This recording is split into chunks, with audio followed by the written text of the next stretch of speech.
मैं डॉक्टर इरशाद अली खान, सहाचार्य राजनीति विज्ञान विभाग, राजकीय बांगड़ महाविद्यालय जीतवा नाम कार्यरत हूँ। आज हम लोकतंत्र के प्रतिरूप, सहभागी एवं प्रतिनिधित्वात्मक यानी प्रतिनिधित्व को सबसे पहले पढ़ा था हमने, और आज हम लोकतंत्र के सहभागी यानी प्रत्यक्ष लोकतंत्र का अध्ययन करेंगे। यानी ब्राइस के अनुसार कि विश्व के आधुनिक लोकतंत्रों में जो कि वास्तविक लोकतंत्र अध्ययन की दृष्टि से स्विट्जरलैंड का सर्वाधिक महत्वपूर्ण स्थान है। ब्राइस का यह कथन इस दृष्टि से है कि स्विस शासन व्यवस्था सहभागी लोकतंत्र यानी प्रत्यक्ष लोकतंत्र का श्रेष्ठतम प्रतीक है। लोकतंत्र शासन भेद में हम साधारणतः लोकतंत्र शासन के दो भेद मानते हैं, जिसमें सहभागी लोकतंत्र यानी प्रत्यक्ष लोकतंत्र, अप्रत्यक्ष यानी प्रतिनिधित्वात्मक लोकतंत्र। सहभागी या प्रत्यक्ष लोकतंत्र के बारे में हम कह सकते हैं कि जब प्रभुसत्तावान जनता प्रत्यक्ष रूप से शासन कार्य में भाग लेती है और नीति निर्धारित करती है, कानून बनाती है, प्रशासन अधिकारियों की नियुक्ति कर उन पर नियंत्रण रखती है, तो उसे प्रत्यक्ष लोकतंत्र कहते हैं। हर्नसा के अनुसार शुद्ध रूप में लोकतंत्री शासन वह शासन है जिसमें संपूर्ण जनता स्वयं प्रत्यक्ष रूप से बिना कार्यवाहकों या प्रतिनिधियों के प्रभुसत्ता का प्रयोग करती है। प्रत्यक्ष लोकतंत्र के अंतर्गत नागरिक शासन व्यवस्था में प्रत्यक्ष रूप से और सैद्धांतिक दृष्टि से लगभग समान रूप से भागीदारी निभाते हैं। इसी आधार पर इसे सहभागी लोकतंत्र कहा जाता है। प्राचीन काल में ग्रीक नगर राज्यों और भारत के विजी संघ में प्रत्यक्ष लोकतंत्रात्मक शासन व्यवस्था का प्रचलन था। वर्तमान काल में स्विट्जरलैंड के केवल 5 कैंटनों आउटर अपंजेल, इनर अपंजेल, उरी, अंटक, वाल्डेन और ग्लारस में प्रत्यक्ष लोकतंत्रात्मक शासन पद्धति प्रचलित है। इस प्रकार की प्रत्यक्ष लोकतंत्रात्मक शासन व्यवस्था कम जनसंख्या वाले छोटे राज्यों में ही संभव हो सकती है और वर्तमान समय में विशाल राज्यों में इसे संभव नहीं है। प्रतिनिधित्व या अप्रत्यक्ष लोकतंत्र, जब प्रभुसत्तावान जनता स्वयं प्रत्यक्ष रूप से इस प्रकार की प्रभुसत्ता का प्रयोग न कर अपने प्रतिनिधियों के माध्यम से कार्य करती है, तो इसे प्रतिनिधित्वात्मक या अप्रत्यक्ष लोकतंत्र कहते हैं। मिल के शब्दों में प्रतिनिधित्वात्मक लोकतंत्र वह होता है जिसमें संपूर्ण जनता अथवा उसका बहुसंख्यक भाग शासन की शक्ति का प्रयोग अपने उन प्रतिनिधियों द्वारा करती है जिन्हें वह समय समय पर चुनती है। इस प्रकार हर्नसा के शब्दों में यह प्रतिनिधियों के माध्यम से सर्वोच्च सत्तावान जनता का शासन होता है। यानी प्रत्यक्ष लोकतंत्र कैंटनों में शासन व्यवस्था लैंड्सजीमिट या प्रारंभिक सभाएं। इन कैंटनों में कोई विधानमंडल नहीं है। विधानमंडल का कार्य लैंड्सजीमिट या प्रारंभिक सभा द्वारा किया जाता है। इन कैंटनों में नागरिकों की वर्ष में एक बार या आवश्यकता अनुसार इससे अधिक बार प्रारंभिक सभाएं होती है, जिसमें 20 वर्ष या इससे अधिक आयु वाले प्रत्येक स्त्री पुरुष को वाद विवाद में भाग लेने और मत देने का अधिकार होता है।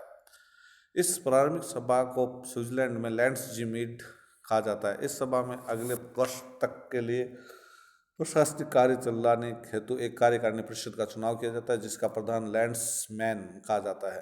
यह कार्यकारिणी परिषद प्रारंभिक सभा के सम्मुख गत वर्ष के प्रशासनिक कार्य की रिपोर्ट और आगामी वर्ष के लिए बजट प्रस्तुत करती है। सभा बजट पारित करती है। यह सभा कैंटन के न्यायाधीशों और अन्य सरकारी अधिकारियों और राज्य परिषद के लिए प्रतिनिधि भी चुनती है। प्रारंभिक सभा के द्वारा वे सभी अन्य कार्य भी किए जाते हैं जो अन्य कैंटनों में विधानमंडल करते हैं। एक पूर्ण कैंटन और चार अर्ध कैंटनों में अपनाई गई इस व्यवस्था को लोकतंत्र का सर्वोत्तम रूप कहा जा सकता है, क्योंकि इसमें नागरिक प्रत्यक्ष रूप से शासन व्यवस्था का संचालन करते हैं। लाइड और हॉब्सन के विचारानुसार प्रभुसत्ता जनता द्वारा प्रत्यक्ष रूप से प्रयोग की जाती है और सभी मतदाताओं द्वारा बनी हुई यह सभा उस लोकतंत्र का श्रेष्ठ उदाहरण है जिसे रूसो और अन्य दार्शनिकों ने वास्तविक लोकतंत्र कहा है। प्रत्यक्ष लोकतंत्र के उपकरण में लोक निर्णय और आरंभक होते हैं। यानी कि सिगफ्रीड इस स्थिति के संबंध में लिखते हैं कि यहाँ लोकतंत्र यानी स्विट्जरलैंड में प्रत्यक्ष लोकतंत्र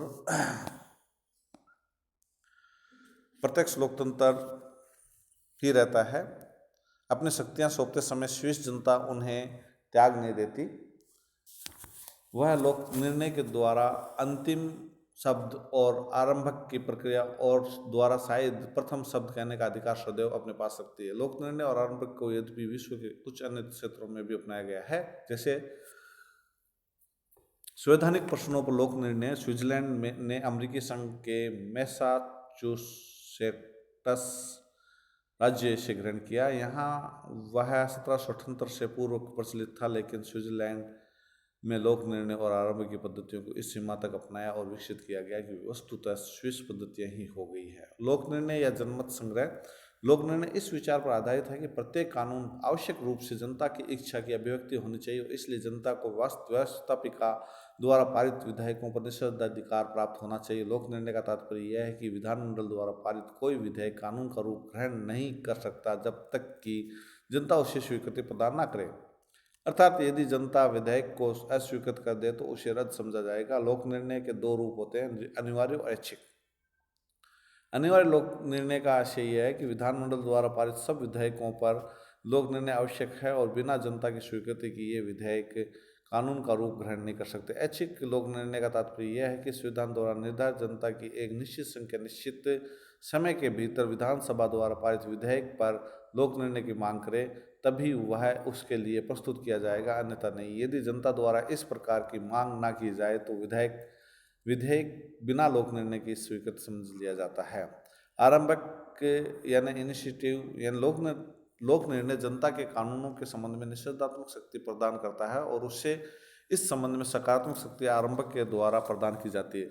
आरंभक के द्वारा जनता को अधिकार दिया जाता है कि वह किसी विधेयक का प्रारूप तैयार करे अथवा प्रस्ताव के रूप में विधानमंडल से यह मांग कर सकती है कि या तो विधानमंडल उस प्रस्ताव के आधार पर कानून का निर्माण करे अथवा उस पर लोक निर्णय लिया जाए। आरंभक दो प्रकार के होते हैं, सविन्यासित आरंभक और अविन्यासित आरंभक। सविन्यासित आरंभक के अंतर्गत जनता स्वयं ही विधानमंडल के सम्मुख विधेयक को पूर्ण प्रारूप प्रस्तुत करती है और विधानमंडल इस प्रारूप को बिना किसी संशोधन के जनता के सम्मुख अंतिम निर्णय हेतु प्रस्तुत करता है।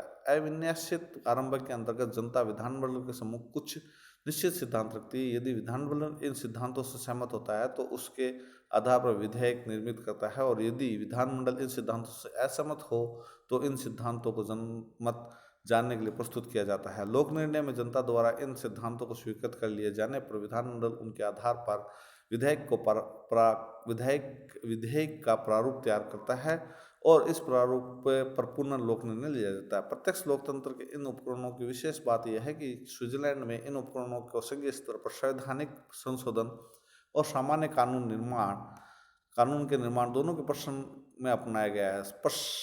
प्रत्यक्ष लोकतंत्र के इन उपकरणों को न केवल संघीय स्तर पर वरन स्विस राज्यमंडल के सभी 23 कैंटोनों में भी अपनाया गया है।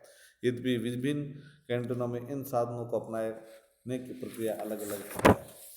प्रत्यक्ष लोकतंत्र के उपकरण का मूल्यांकन में हम देखते हैं कि पक्ष में इसके तर्क में कह सकते हैं ये कानूनी संप्रभु व्यवस्थापिका पर एक जनप्रिय नियंत्रण होता है। लोक निर्णय शासन की त्रुटियों का उपचार है, आरंभक शासन की भूलों का उपचार है। प्रत्यक्ष लोकतंत्र के इन उपकरणों से राजनीतिक दलों की मनमानी पर रोक लग जाती है। इससे जनता में राजनीतिक विषयों के प्रति जागरूकता उत्पन्न होती और बढ़ती है। इससे जनता और प्रतिनिधियों के बीच निरंतर संपर्क रहता है और जनप्रतिनिधि अपने कर्तव्यों के प्रति सजग रहते हैं। विपक्ष में हमने इसके दोष जो देखें तो इसमें हम प्रत्यक्ष लोकतंत्र में ये पद्धतियाँ सैद्धांतिक रूप से प्रशंसनीय होते हुए व्यवहार में अनेक त्रुटियाँ दृष्टिगत होती है जिससे दोषपूर्ण है। साधारण जनता कानून निर्माण का जटिल कार्य करने के योग्य नहीं होती है। इन पद्धतियों को अपनाने पर व्यवस्थापिका के सम्मान में कमी होती है, व्यवस्थापिका अनुत्तरदायी और लापरवाही हो जाती है। तृतीय हम कह सकते हैं कि जनता का बार बार मतदान कार्य में भाग लेना और उसमें निर्वाचकीय थकावट पैदा कर देता है। इन सब के अतिरिक्त यह सभ्यवर्तन का घोर अपव्यय है। प्रतिनिधित्व लोकतंत्र की कमियों के बारे में हम देखें तो उसमें ये मान सकते हैं कि सिद्धांत में जिससे जनता का शासन कहा जाता है व्यवहार में वह धनवानों, बाहुबलियों और षड्यंत्रकारियों का शासन बनकर रह जाता है। प्रतिनिधित्वात्मक लोकतंत्र के दोषों की और कमियों के बारे में हम देखते हैं तो अधिकाधिक संभव सीमा तक राजनीतिक सहभागिता होती है। सभी प्रतिनिधित्व लोकतंत्र राज्य में यह अनुभव किया जाता रहा है कि प्रतिनिधियों और शासन सत्ता पर प्रभावी नियंत्रण स्थापित किया जाना चाहिए ताकि वे जनता के प्रति अपने कर्तव्यों से विमुख न हो सके। इस लक्ष्य की प्राप्ति तभी संभव है जब लोकतंत्रीय शासन के प्रत्येक स्तर और चरण में जन जन की राजनीतिक सहभागिता में नियंत्रण वृद्धि हो। इन राजनीतिक सहभागिता के बारे में कह सकते हैं सहभागिता मूलक लोकतंत्र का सिद्धांत प्रतिनिधित्व लोकतंत्र के इस प्रारूप को चुनौती देते हुए जन साधारण को राजनीतिक सहभागिता को लोकतंत्र के बुनियादी लक्षण मानता है। मैकलॉक्स्की के अनुसार भागीदारी वह प्रमुख साधन है जिसके द्वारा किसी जनतंत्र की सहमति दी जाती है और हटा ली जाती है और शासकों को शासितों के प्रति उत्तरदायी बनाया जाता है। नॉर्मन एच और सिडनी वर्मन लिखता है कि राजनीतिक सहभागिता आम लोगों की वे विधि सम्मत गतिविधियां जिनका उद्देश्य राजनीतिक पदाधिकारियों के चयन और उनके द्वारा लिए जाने वाले निर्णयों को प्रत्यक्ष रूप से प्रभावित करना होता है। राजनीतिक सहभागिता की प्रमुख क्रियाओं में हम ये कह सकते हैं कि राजनीतिक सहभागिता की विविध प्रकार की क्रियाएं सम्मिलित की जाती है। मैकलॉस्की ने इसमें मतदान, जानकारी प्राप्त करना, वाद विवाद और धर्मांतरण, सभाओं में उपस्थित रहना, चंदा देना, प्रतिनिधियों के साथ संपर्क रखना आदि विशिष्ट क्रियाओं और दल की औपचारिक सदस्यता ग्रहण करना, चुनाव अभियान में भाग लेना, राजनीतिक भाषण देना या लिखना, सार्वजनिक और दलीय पदों के लिए चुनाव में भाग लेना आदि अधिक सक्रिय रूपों में सम्मिलित है। वुडवर्ड और रोपर ने राजनीतिक सहभागिता की 5 प्रक्रिया बताई। चुनाव में मत देना, प्रभाव समूह का सदस्य बनकर इन्हें समर्थन प्रदान करना, विधेयकों से प्रत्यक्ष संचार करना, राजनीतिक दलों की गतिविधियों में भाग लेकर विधायकों पर अधिकार प्राप्त करना, अन्य नागरिकों को मौखिक रूप से राजनीतिक विचार का आभाषिक प्रचार करना। राजनीतिक सहभागिता के विभिन्न रूप हम कह सकते हैं, जैसे मतदान है, इसके अलावा प्रत्यक्ष प्रत्याशी या दल को धन देना है, अर्ध राजनीतिक और राजनीतिक संगठनों में सदस्यता होना, चुनाव लड़ना, उद्दंड घटनाएं करना जैसे कि प्रदर्शन, हिंसा, घेराव, हड़ताल भी राजनीतिक कार्य में आते हैं, किंतु ये सामान्य रूप से सामान्य परिस्थितियों में व्यक्ति द्वारा नहीं किए जाते हैं।